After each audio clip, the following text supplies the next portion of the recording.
Hi, everyone, and welcome back to another week of The Elephants in the Room. I'm Chippo, your host, discussing candid conversations on corporate controversies. Last week, we discussed salary transparency. We talked about its importance, global relevance, and the various effects that it has on employees and organizations. We also looked at common issues like the gender pay gaps and hidden salary policies, and we explored solutions like implementing clear pay structures and conducting regular pay audits. So, today we're going to be talking about gender inequality.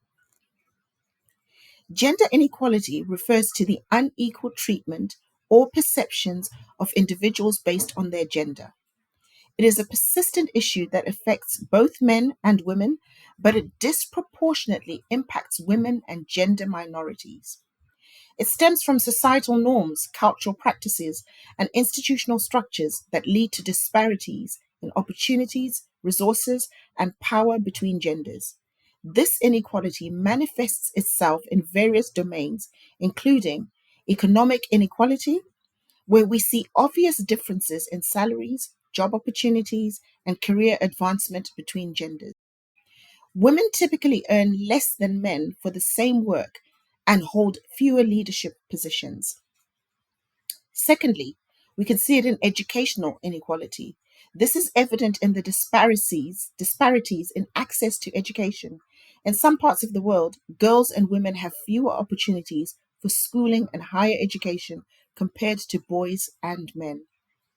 Third, we find health inequality. This arises from differences in health outcomes and access to healthcare services, often influenced by gender biased medical research and societal norms regarding health behaviors and access. Fourth, we see political inequality. This can be seen in the underrepresentation of women in political offices and decision making roles, which limits their influence on policy and governance. Fifth is social and cultural inequality. This manifests through stereotypes and cultural norms that dictate behaviors and roles for different genders, often restricting personal freedoms and opportunities for self expression. Lastly, gender based violence. This includes domestic abuse, sexual harassment, and assault, commonly affecting women and girls in the workplace.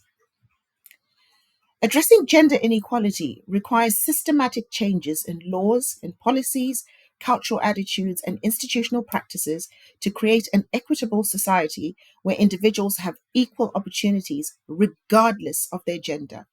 By addressing these issues, we achieve social justice, economic growth, and sustainable development. In different countries, gender inequality is known by various terms. In the United States, United Kingdom, and Australia, it is often referred to as gender discrimination. In Canada, the term gender bias is commonly used, while in South Africa, it is known as sex discrimination. New Zealand refers to these practices as the gender gap, and in India, it is often called sexual inequality. Despite the different terminologies, the core issue remains the same in ensuring that individuals are treated equitably regardless of their gender. Gender inequality is a global issue that requires collective action in order to address it. Various international organizations and bodies have recognized the importance of gender equality and they've implemented initiatives to promote it. For example, the United Nations Sustainable Development Goal 5 aims to achieve gender equality and empower all women and girls.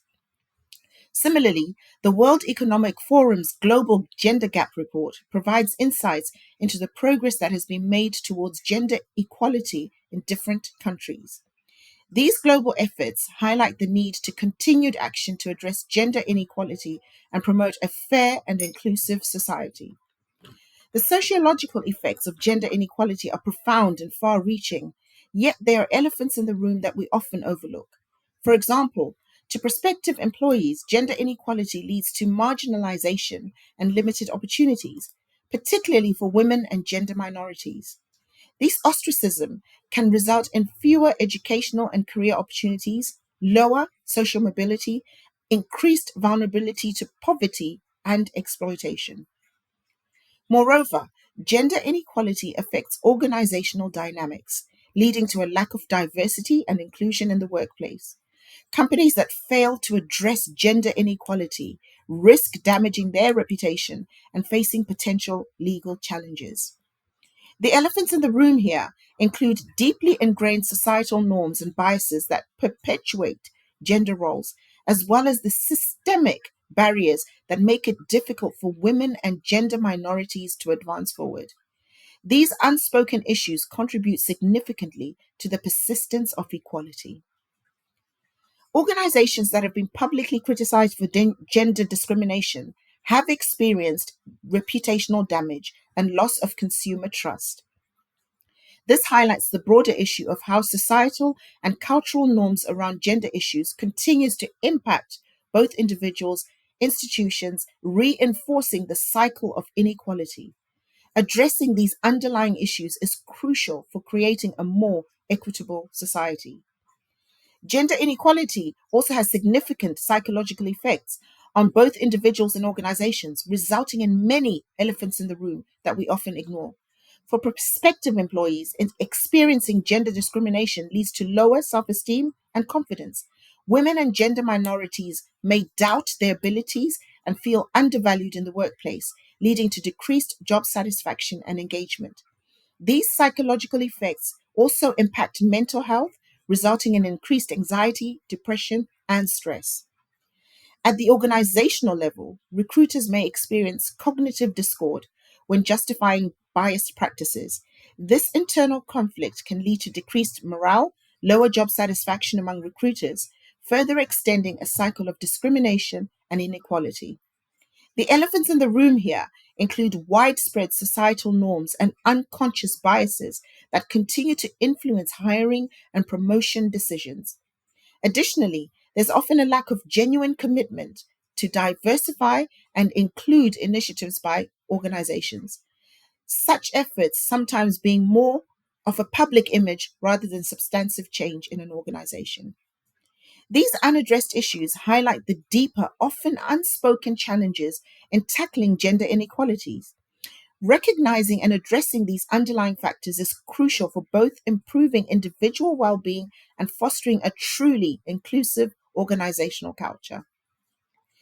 The physiological effects of gender inequality are equally concerning. For prospective employees, chronic stress and discrimination can lead to various health issues, including cardiovascular diseases, hypertension, other stress related illnesses, and women and gender minorities who experience workplace discrimination may also face barriers to accessing healthcare and support services, further exacerbating their health problems, leading to premature death. For recruiters, managing diverse teams without adequate training and support can often lead to stress related health problems.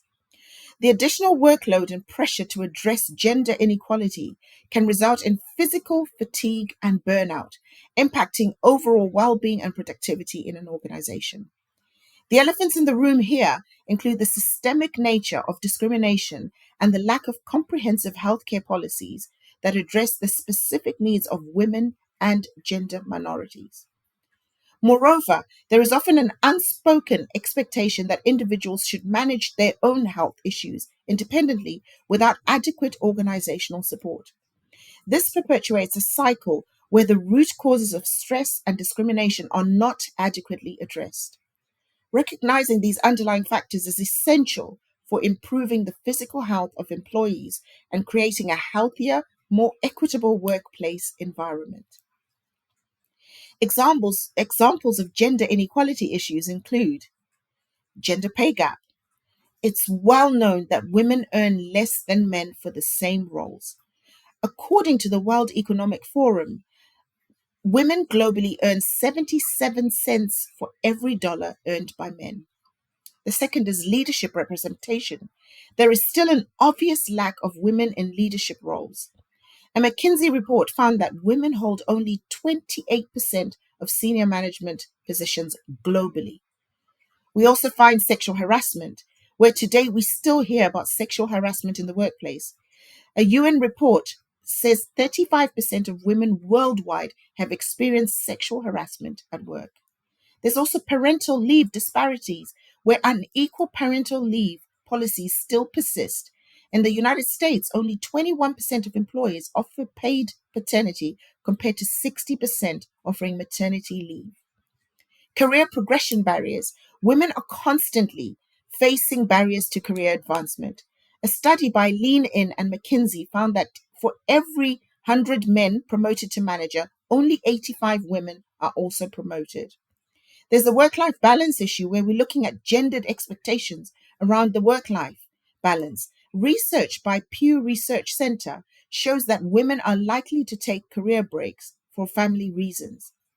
There's occupational segregation, where there's a concentration of women in lower paying jobs. An ILO reports that women are overrepresented in sectors like healthcare, education, which typically pay less than male dominated fields.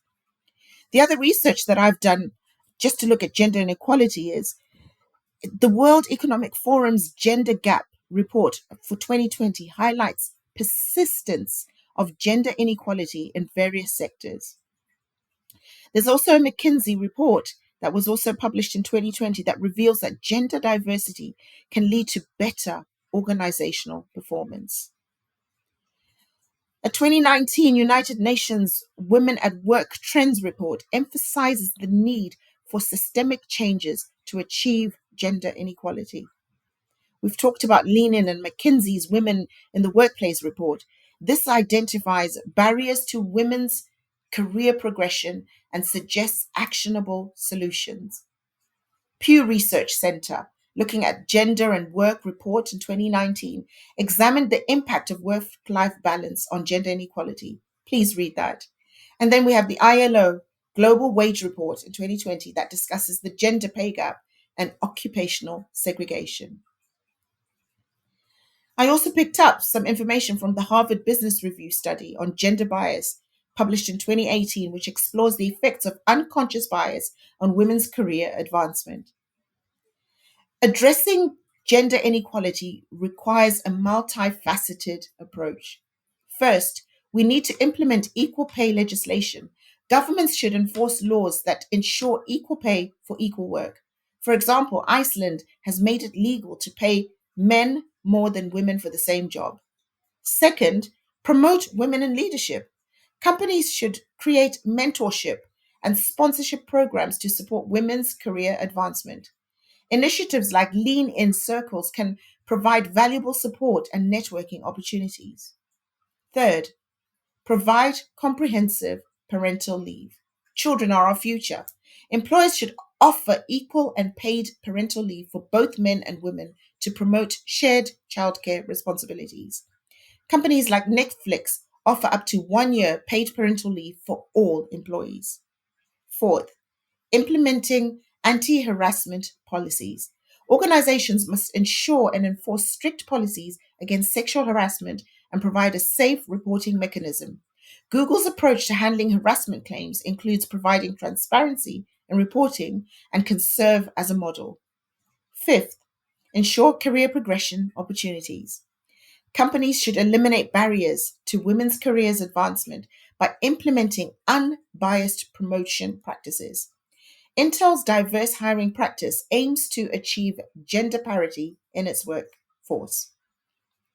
Sixth, offer flexible work arrangements. Providing flexible working hours and remote work options can help employees balance their work and family responsibilities. Microsoft offers flexible working policies that have been well received by its employees. Seventh, address occupational segregation. Encourage women to pursue careers in high paying, male dominated fields through education and training programs. STEM initiatives like Girls Who Code promote women's participation in technology and engineering. That's all for today. This episode on gender inequality. Have you got any comments? Put them below.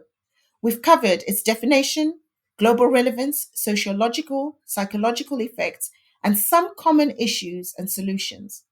Next week, we'll explore how addressing both salary transparency and gender inequality together can create more effective solutions for us.